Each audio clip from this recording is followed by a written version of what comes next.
Welcome to this deep dive. If you're joining us today, you are probably that curious learner who really wants to cut through all the noise. Right. Bypass the talking points entirely. Exactly. Bypass the spin and actually understand the tectonic shifts happening in the world right now.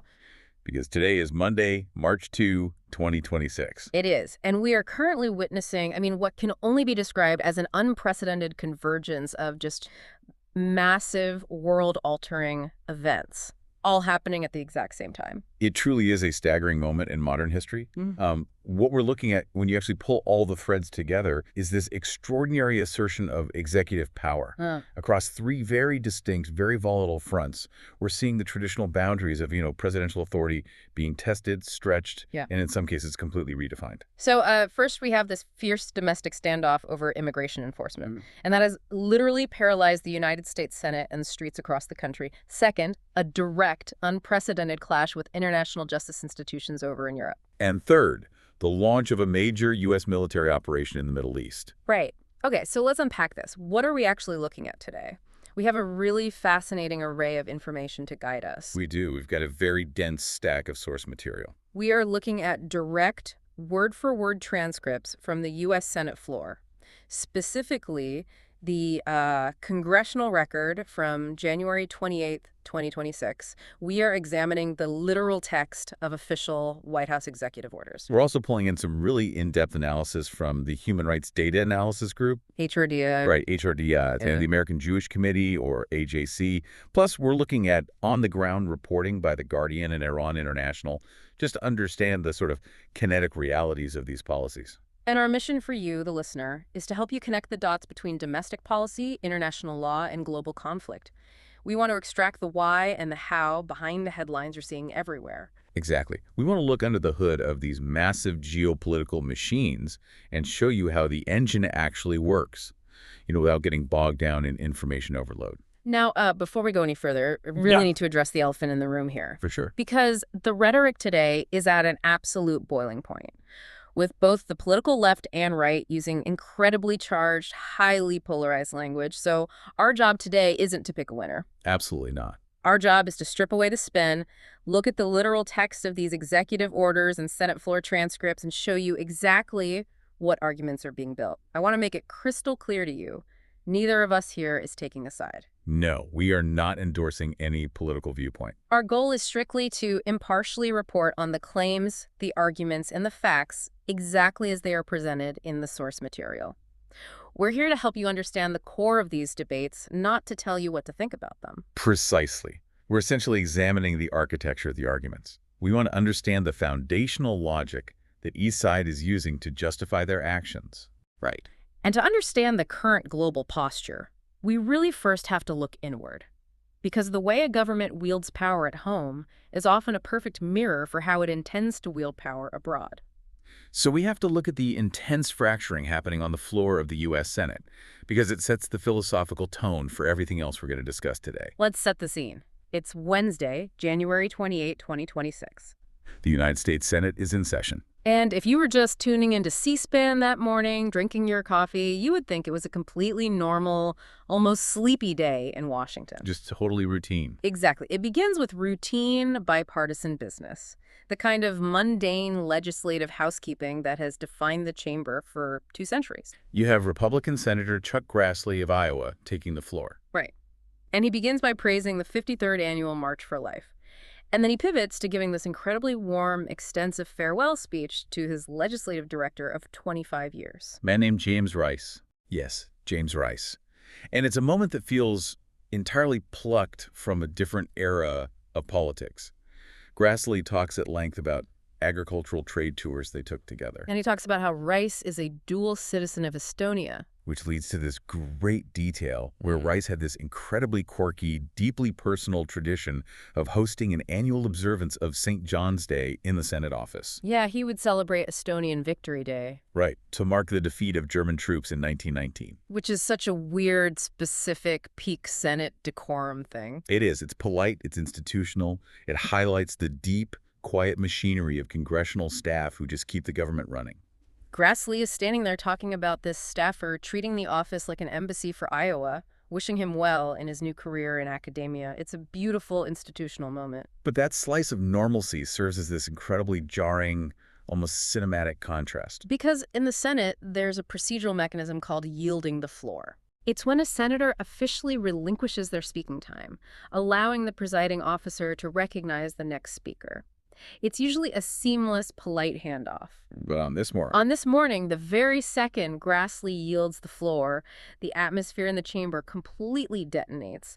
The debate pivots violently and immediately to the funding of the Department of Homeland Security, or DHS. and a sweeping initiative known as Operation Metro Surge. And this is where the polite veneer of the morning just shatters. We see the massive Democratic outcry over operations being conducted by Immigration and Customs Enforcement. ICE? ICE, yes.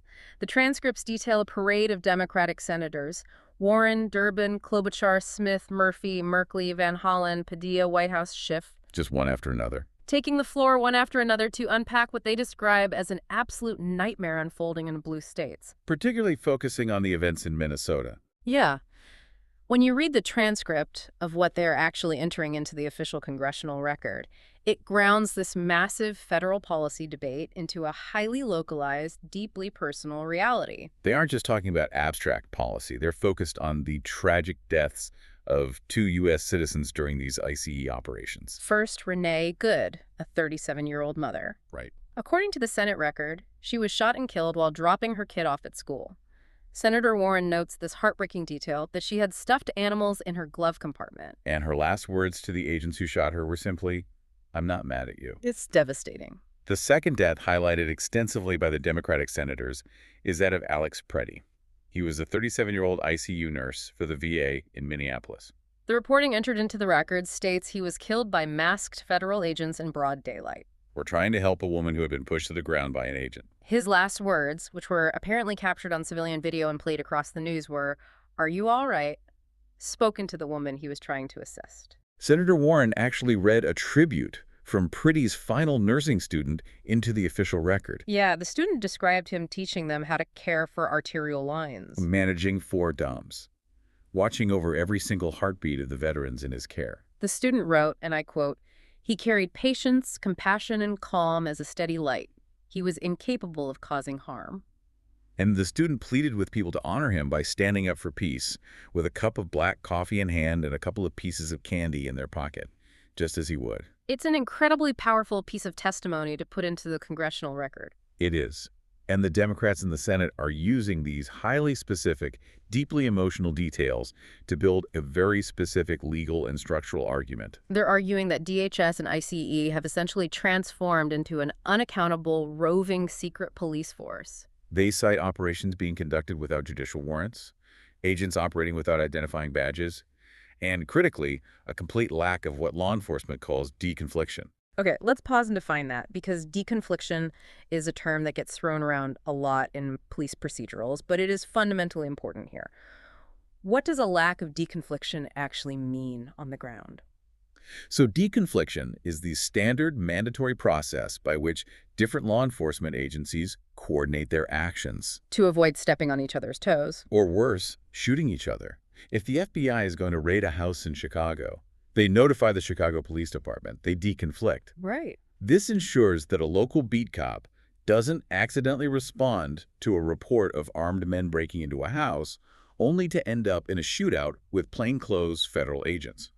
Okay, so the Democrats are arguing that ICE is entirely bypassing this process. Entirely. They're dropping heavily armed, masked federal agents into crowded urban environments without telling the local mayors, the local police chiefs, or the state governors. But wait, I have to play devil's advocate here. Sure. If local police in these democratically led cities are refusing to cooperate with ICE due to local sanctuary laws, doesn't ICE inherently have to operate without that coordination? That's the counterargument, yes. Isn't the lack of deconfliction a two-way street? I mean, if the local cops won't answer the phone or share their jail rosters, the federal agents kind of have to go it alone, don't they? That is exactly the friction point, and it's a brilliant question. Yeah. The federal government argues that sanctuary policies force them to operate in the shadows. Right. But the local response, as articulated by Senator Whitehouse of Rhode Island, Who actually used to be a U.S. attorney, so he understands this machinery. Exactly. His response is that bypassing local police doesn't just make the job harder, It creates a deadly, chaotic environment for everyone. White House quoted police chiefs from across the country calling these actions Bush League policing. A police chief in Brooklyn Park, Minnesota, went on record stating that his own off-duty officers were being pulled over and harassed by these masked federal agents. When you have armed men in tactical gear pulling over off-duty cops without any jurisdictional heads up, The potential for a catastrophic misunderstanding is astronomically high. and beyond the tactical chaos, Democrats are alleging a profound civil rights violation. They're arguing that these operations are targeting people based on skin color or accents rather than actual verified criminal intelligence. Cite examples read into the record, like a 5-year-old boy named Liam who was detained in Texas while wearing a Spider-Man backpack. And a Hmong elder in Minnesota who was dragged out of his home in the freezing cold in his underwear and Crocs. Only for agents to realize hours later they had the wrong person entirely. The core Democratic argument is that the administration is using a $165 billion DHS slush fund to terrorize political opponents in democratically led cities. Consequently, they're taking the nuclear option in the Senate. They are demanding that DHS funding be entirely stripped from 5 otherwise bipartisan spending bills to force reforms. They want an end to roving patrols, the mandatory use of body cameras, and the unmasking of all agents. So that is the comprehensive Democratic stance.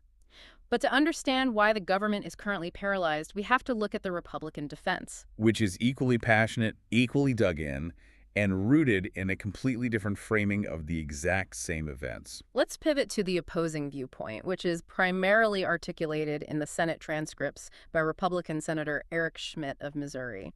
Senator Schmitt's argument is fascinating because he doesn't shy away from the intensity of the operations. He leans into it. His core thesis is fundamentally about democratic mandates and the rule of law. He argues that the chaos we're seeing on the streets of Minneapolis and other cities is not being caused by ICE agents. He points the finger directly at militant leftists, rioters, and democratic enablers in what he calls sanctuary cities. To understand Schmitt's position, you really need to unpack the concept of a mandate in American politics.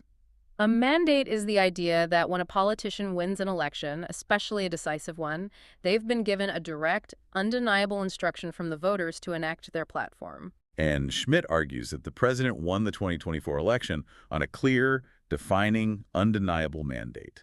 He states on the floor that if you asked any random American what the campaign ran on, they would say 2 things. Fixing the economy and securing the border by deporting those in the country illegally? Right. Schmitt is arguing that the Democrats are using mob violence in the streets and the threat of a government shutdown in the Senate to thwart the democratic will of the American voters. He's framing the ICE agents not as a rogue secret police force, but as American heroes who are running toward the fire to execute the law that the voters demanded. To illustrate this visceral reality, Schmitt reads a letter into the congressional record from a DHS agent who is currently on the ground in Minneapolis. And it is a striking, deeply revealing piece of text. It gives you a window into the psychological state of the federal forces.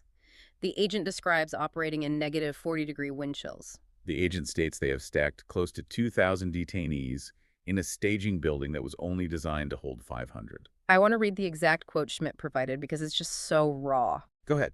The agent wrote that the officers don't eat, they barely sleep, they survive on nicotine and black coffee and the occasional MRE. An MRE being a meal ready to eat, which is standard military field combat ration. The agent describes a feeling of total siege, stating that the entire city feels mobilized against them, with a force of roughly 20,000 agents going up against 20 million citizens across these targeted areas. Yet the agent says they refuse to quit. Schmitt uses this letter to validate his point that these agents are bravely executing federal law while under literal physical and political assault. Schmitt also brings the focus back to the stated purpose of the operation. He lists violent criminals who were successfully arrested by ICE in Minnesota. Individuals convicted of first-degree murder, rape, and sexual assault. He uses these cases as absolute, undeniable proof of the operation's necessity. His argument is that the resistance from local Democratic leaders isn't about protecting civil rights. It's a conscious, cynical political strategy to protect illegal aliens at the direct expense of American safety. But hold on a second. If you look at that DHS agent's letter, the detail about putting 2,000 detainees into a facility designed for 500. Right. If you're a Democrat listening to that, isn't that inherently validating their point? Doesn't massively overcrowding a holding facility inherently imply a breakdown in due process and careful vetting? That's a great point. If you're grabbing that many people that quickly, how can you possibly verify who is a violent cartel member and who is a 5-year-old in a Spider-Man backpack? That is the exact crux of the statistical and jurisdictional battle playing out in transcripts. There are entirely conflicting narratives around who is actually being arrested. The administration and officials like Homeland Security Secretary Kristi Noem claim that they are meticulously deporting the worst of the worst. Noam is on record stating that 70% of those arrested have violent criminal charges or convictions. But the Democrats, and specifically Senator Durbin, cite data that paints a vastly, almost incomprehensibly different picture. They bring in analysis from a Wall Street Journal editorial and data from the Cato Institute. Which, it should be noted, is a libertarian think tank, not a left-wing organization. Important distinction. They present data showing that while early in 2025, 87% of ICE arrests involved individuals with prior convictions or pending charges, that number plummeted as the operations expanded into these metro surge tactics. By October 2025, they argue, 73% of those taken into IC custody had no criminal conviction whatsoever. And only 5% had a violent criminal conviction. So how do we reconcile these numbers? How can both sides look at the same operation and cite 70% violent criminals on one hand and 73% non-criminals on the other? It requires a deep dive into how data is categorized and manipulated. For instance, what constitutes a criminal arrest in ICE metrics? If someone is arrested for a minor traffic violation or a petty misdemeanor that is pending trial, does the administration classify them as a criminal to boost their statistics? Conversely, does the Cato Institute data exclude certain immigration-specific offenses, like illegal reentry, from their definition of a criminal conviction? Exactly. The way you define the parameters completely dictates the reality you present to the public. And this statistical warfare bleeds directly into a massive jurisdictional crisis. We mentioned earlier the friction between federal agents and local cops. The White House border czar, Tom Homan, argued forcefully that sanctuary city policies are exactly what force ICE out into the communities. His logic is, if local jails would just hand over undocumented individuals when they're arrested for local crimes, ICE could pick them up safely in a controlled environment. Because local jails refuse to honor ICE detainers, federal agents are forced to go knock on doors in neighborhoods, which inherently leads to chaos. However, Minnesota Governor Tim Walz pushed back on this narrative entirely in his own Wall Street Journal op-ed. Walz completely disputed the premise that Minnesota is shielding violent criminals. He claimed that Minnesota actually honors all federal detainers accompanied by a judicial warrant. And that there is not a single documented case of the state releasing a known violent offender without offering to transfer custody to ICE. To further puncture the administration's narrative of a massive migrant crime wave, Walz pointed out that the total state prison population in Minnesota is roughly 8,000 inmates. And only 207 of them are non-citizens. The breakdown in trust between the state and federal government is staggering here. We're moving beyond political disagreement into active hostility. The materials highlight a letter sent from U.S. Attorney General Pam Bondi to Governor Walz. The contents of this letter are so aggressive that in a subsequent court hearing, an attorney representing the state of Minnesota described it as a literal ransom note. Bondi allegedly demanded that Minnesota hand over its entire state voter roll database to the federal government. And the ultimatum was hand over the voter rolls or the federal government will refuse to pull back the masked ICE agents from your streets. Think about the legal and historical implications of that demand. A federal attorney general is using the deployment of federal law enforcement as leverage to extract state-level election data. The Constitution heavily delegates the management of elections to the states. Demanding voter rolls under the threat of continued federal police action is an extraordinary, almost unprecedented escalation of federal power over state domains. It shows how the issue of immigration enforcement has become entirely entangled with broader political and electoral disputes. It's no longer just about border security. It's about leveraging federal authority to force compliance from hostile state governments. I really want you, the listener, to pause and consider the sheer scale of this domestic paralysis.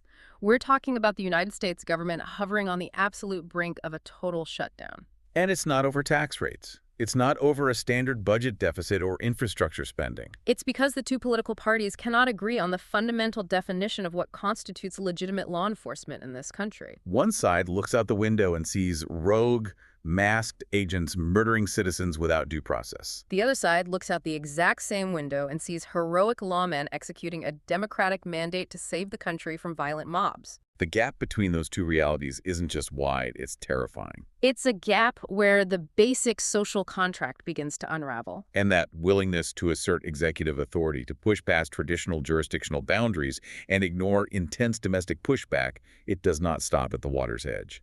The muscle memory being developed in cities like Minneapolis is being flexed globally. Because right as state governors are finding their authority bypassed by federal agents, the administration is deciding to bypass international legal frameworks in a remarkably similar fashion. We are moving from the freezing, chaotic streets of Minneapolis to the quiet, highly structured international courtrooms in The Hague. We have a White House executive order, initially issued, then reauthorized in February 2025 and again in 2026. That imposes severe, sweeping sanctions on the International Criminal Court, or the ICC. Let's break down the mechanics of this executive order, because it's a fascinating use of financial warfare against a judicial body. The order officially declares a national emergency to deal with the threat posed by the ICC. It authorizes the Secretary of the Treasury, in consultation with the Secretary of State, to block all property and assets within U.S. jurisdiction belonging to designated ICC officials. Furthermore, it restricts visas, outright suspending the entry of these targeted international officials and their immediate family members into the United States. And what's the justification the White House is giving for treating an international court like a hostile state actor? The order explicitly states that the ICC is engaging in illegitimate and baseless actions that threaten the national security and foreign policy of the United States. Specifically, the ICC had been pursuing long-standing investigations into U.S. military personnel regarding allegations of war crimes in Afghanistan. Furthermore, the ICC recently issued formal arrest warrants for top Israeli leaders, Specifically, Prime Minister Benjamin Netanyahu and former Defense Minister Yoav Gallant. regarding the conduct of the ongoing war in Gaza. To truly understand the legal and historical context here, we have to look at the analysis provided by the American Jewish Committee, or the AJC. The AJC explains exactly why the U.S. and Israel so vehemently reject the ICC's jurisdiction.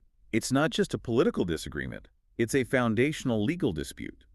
Fundamentally, neither the United States nor Israel are signatories to the Rome Statute. Let's explain the Rome Statute for those who might not spend their weekends reading international treaties. The Rome Statute is the 1998 international treaty that officially established the International Criminal Court. Countries that sign and ratify the treaty agree to be bound by the court's jurisdiction regarding genocide, crimes against humanity, and war crimes. The United States, under both Democratic and Republican administrations, has historically refused to ratify it, arguing that it could be used as a political weapon to prosecute American soldiers and leaders for conducting standard military operations abroad. Because the U.S. and Israel never signed the treaty, they argue they never agreed to its rules, and therefore the court has zero legal authority over their citizens. And the U.S. has been aggressively anticipating this exact kind of clash for a very long time. The AJC notes that back in 2002, the U.S. Congress passed a piece of legislation officially called the American Service Members Protection Act. Colloquially, and somewhat infamously, known in international law circles as the Hague Invasion Act. Right,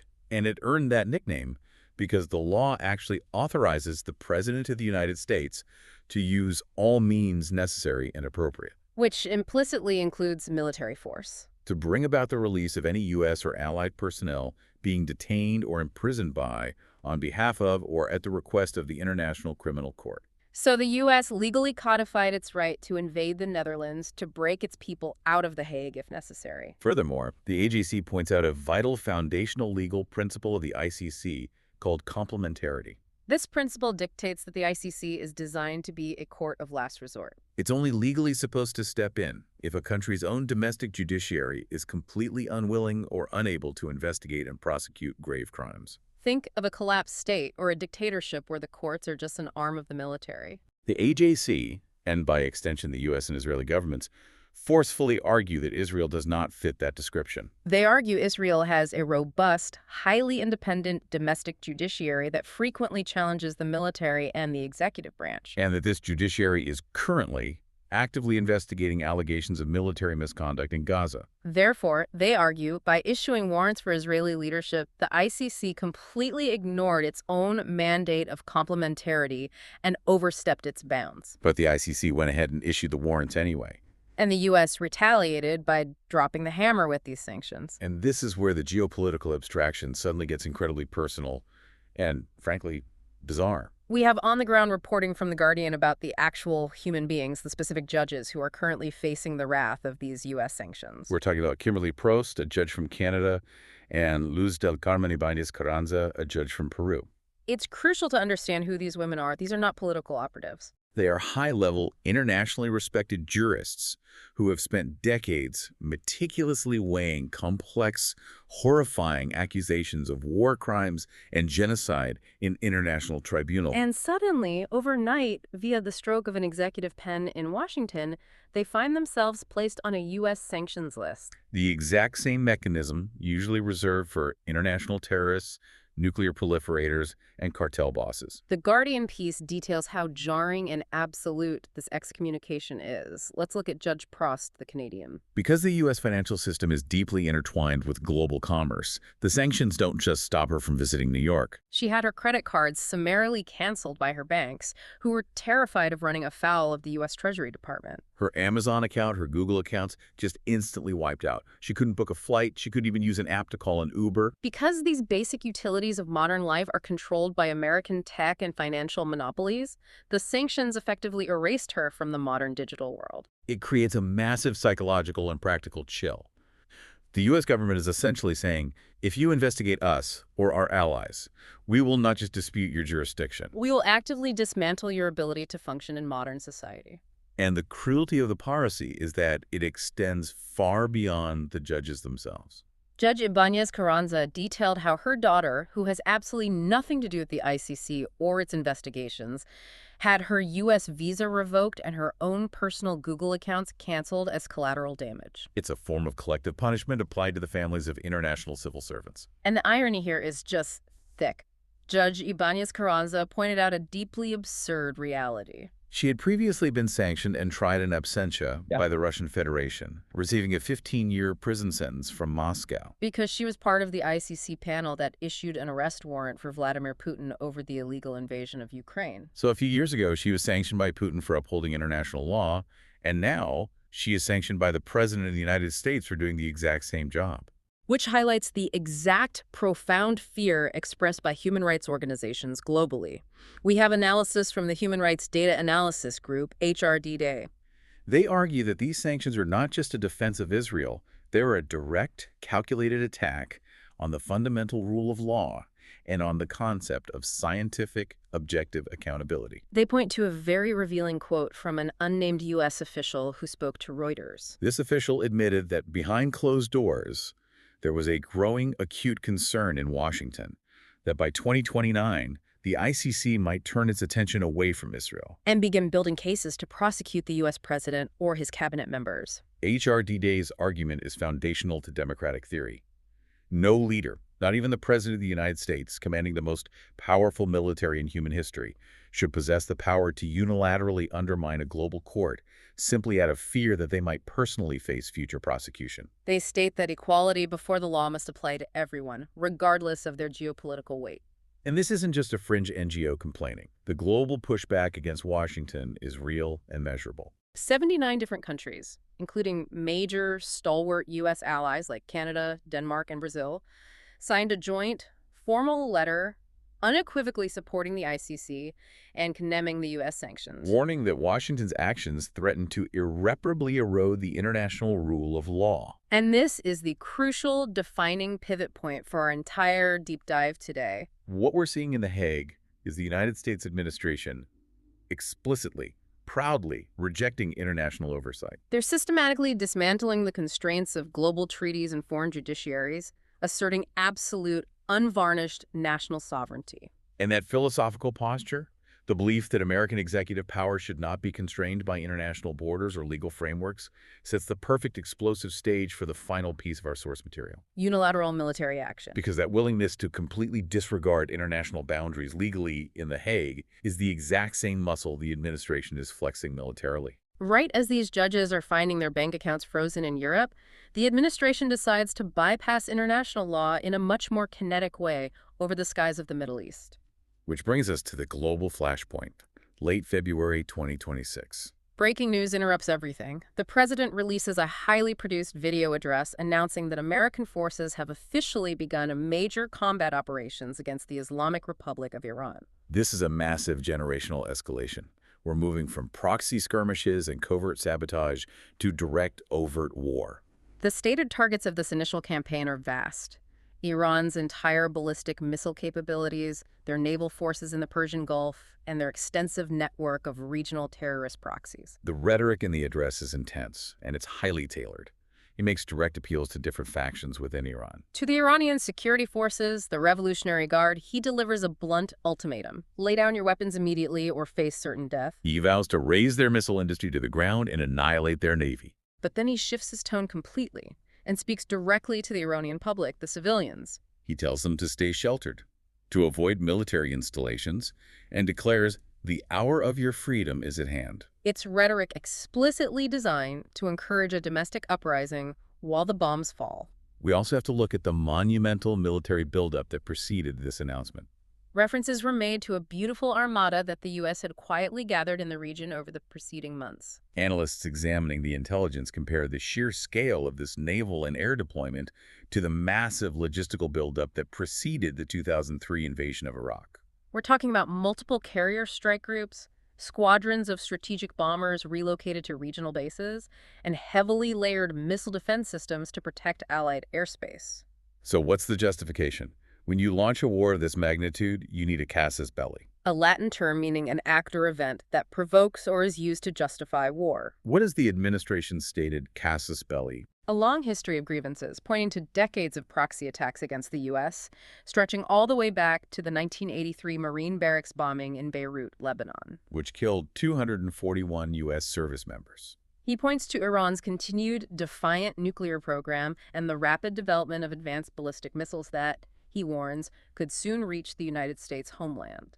But historical grievances rarely justify immediate military action in the eyes of the public. There is also a very immediate, highly visceral justification provided right as the buildup was peaking. The administration pointed to a newly declassified hidden camera video that was shown in a Brooklyn federal courtroom. The video features a SIF merchant, a Pakistani national, with deep, verified links to Iranian intelligence, who is caught on tape actively plotting to assassinate the former president. It's a chilling piece of footage. The video shows merchant sitting in a diner, casually using a vape pen to draw on a napkin, mapping out the security details and the exact assassination plot against his target. For the administration, this provided a highly personalized, immediate justification. They could argue they're actively trying to kill the commander-in-chief. We have no choice but to respond with overwhelming force. But how did we get to the point of dropping bombs? Because in modern geopolitics, diplomacy is usually happening continuously, right up until the moment the first missile leaves the rail. And the reporting out of Geneva from Iran International details that there were, in fact, intense back-channel talks happening. These talks were being mediated by the foreign minister of Oman, trying to find an off-ramp. Yes, diplomacy was attempted, but it hit an absolute brick wall. The core sticking point, according to the diplomats involved, was Iran's absolute stubborn refusal to export its enriched nuclear material. The U.S. demanded they ship it out of the country to be monitored. Iran insisted on maintaining domestic fuel production, claiming it was for civilian energy. But for the U.S. and Israel, domestic enrichment is an absolute red line. Because the technical leap from enriching fuel for a power plant to enriching fuel for a nuclear warhead, what's known as breakout capability, is a matter of months, if not weeks. But critics analyzing the situation, particularly Voices in the Guardian and independent analysts from Iran International, argue that there's a much deeper, more cynical story playing out. They argue the attack was ultimately unprovoked in an immediate sense, and a clear violation of the UN Charter, which prohibits the use of force against the territorial integrity of any state. A major constitutional point of contention is that this massive military operation completely bypassed the United States Congress. Right. There was no formal declaration of war. There was no authorization for use of military force or AUMF debated and voted on the Senate floor. The executive branch simply moved the pieces and started the war. Which brings us directly back to the domestic political context we started with. The Guardian's analysis suggests a classic wag the dog scenario. For those unfamiliar, wag the dog refers to a political strategy where a government purposefully creates a foreign crisis or launches a war to distract the public and the media from a damaging domestic scandal. The Guardian notes that the administration had just suffered a major, highly embarrassing rebuke from the Supreme Court regarding the unilateral use of economic tariffs. Furthermore, there were lingering, highly toxic scandals related to the Jeffrey Epstein case that Democratic Senator Chuck Schumer had been publicly highlighting on the Senate floor just days prior to the attack. The cynical suggestion is that the administration dramatically accelerated the push for war in Iran to unite the country behind the flag and completely bury their domestic political vulnerabilities. And there's this bizarre, almost surreal geopolitical theater happening simultaneously in Washington. Right before launching these strikes, the administration hosted the inaugural meeting of a newly created Board of Peace. It was an event held in Washington, explicitly pitched as a new rival to the United Nations Security Council, a body that has frequently been criticized as obsolete and anti-American. So a Board of Peace is hosted, where the agenda is set, and literally days later, a major war is launched. The cognitive dissonance is staggering. Let's examine the military reality of these strikes versus the ultimate political goal, because those two things are rarely perfectly aligned. The initial strikes themselves are described as devastatingly effective. US B-2 stealth bombers, which can fly undetected deep into enemy territory and drop massive payloads, alongside advanced Israeli fighter forces, hit targets deep inside Iran. They struck military installations in the capital of Tehran, the nuclear facilities near Isfahan, and bases around Shiraz. And tragically, inevitably, in the chaos of modern warfare, the civilian cost is immediate. There are horrifying reports coming out of the region mentioning mass casualties at a girls' elementary school in a city called Menab. Apparently the result of a targeted strike gone wrong or a malfunctioning interceptor missile. The fog of war descends instantly. But looking past the immediate kinetic strikes, we have this incredible, sobering analysis from military strategist Andrew Fox in Iran International. He asks the most critical question of the entire endeavor. Can achieving air superiority actually achieve regime change? Fox's analysis is a cold bucket of water on the administration's optimism. He argues that politicians and the public constantly confuse military conditions, like owning the skies and bombing runways, with political outcomes, like actually toppling a deeply entrenched government. Authoritarian regimes, he points out, are uniquely adapted to survive immense punishment. They don't operate like democratic governments that collapse when the public gets tired of war. They don't need to win the war, they just need to survive it. They hide their most valuable assets deep underground, they rely on redundant, decentralized command structures, and they simply endure the bombing while tightening their grip on the civilian population. Fox points back to a very recent historical example, the 12-day war in June 2025. Israel heavily bombarded Iranian assets, but the regime survived. They didn't collapse. They learned from the attacks, they analyzed the gaps in their radar, and they rebuilt their air defenses. Fox notes a crucial strategic reality. Iran doesn't need to defeat the U.S. Navy in a head-to-head conventional naval battle. That would be suicide. They just need to make the theater of war unbelievably costly, prolonged, and politically painful for Washington. Exactly. When military analysts talk about how Iran fights, they use the term asymmetric warfare. Think of it like a boxing match where one fighter is a heavyweight champion and the other is a lightweight who refuses to step into the ring, but instead throws rocks from the crowd, poisons the champion's water, and sets the arena on fire. Iran knows it can't beat the U.S. military directly, so they rely on asymmetric tactics. The reports mention Iran aggressively moving to acquire Chinese CM-302 supersonic anti-ship cruise missiles. These are terrifying weapons that fly low to the water incredibly fast, making them notoriously difficult for naval defense systems to intercept. Iran can use these to harass commercial shipping, deploy swarms of suicide drones, and activate their proxy networks across Iraq, Syria, and Lebanon to attack U.S. bases. Most dangerously, if they decide to close or heavily mine the Strait of Hormuz, the narrow waterway through which a massive percentage of the world's oil flows, they can instantly trigger a crippling global economic crisis, driving energy prices through the roof. Okay, let's play this out. Let's look at the calendar. What happens if the Iranian regime doesn't collapse quickly, like the White House hopes? What if the Revolutionary Guard doesn't surrender and the civilians don't rise up? This is where the vulnerability of the U.S. political cycle becomes Iran's greatest weapon. Fox argues that if the war drags on for weeks, then months.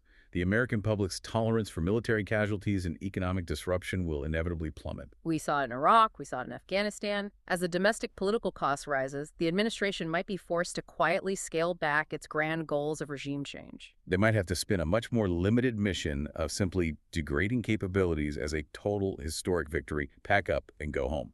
And what does that leave behind? It leaves a bruised, paranoid, economically devastated but highly motivated and deeply vengeful regime still firmly in power in Tehran, now completely convinced that nuclear weapons are their only guarantee of future survival. And what's the worst case scenario? What if the military strikes are too effective? What if the regime feels truly cornered, their command and control is crumbling, and the supreme leader believes they are facing literal extinction? That is the single most dangerous moment in any conflict with an authoritarian state.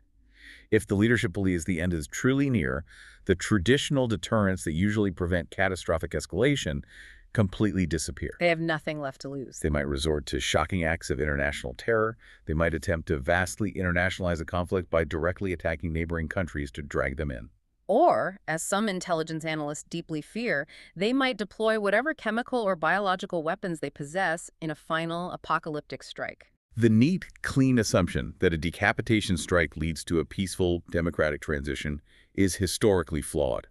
You are far more likely to get the collapse of the state, fragmentation, regional warlords fighting over the ashes, and a protracted, bloody, civil conflict that destabilizes the entire Middle East for a generation. We needed to take a breath and pull all of this together. We have covered an immense amount of ground today. From the freezing, chaotic streets of Minneapolis, where local police are clashing with federal agents, to the sanctioned courtrooms of The Hague, where international judges are being cut off from the global economy. All the way to the skies over Tehran, where stealth bombers are dropping payloads without congressional approval.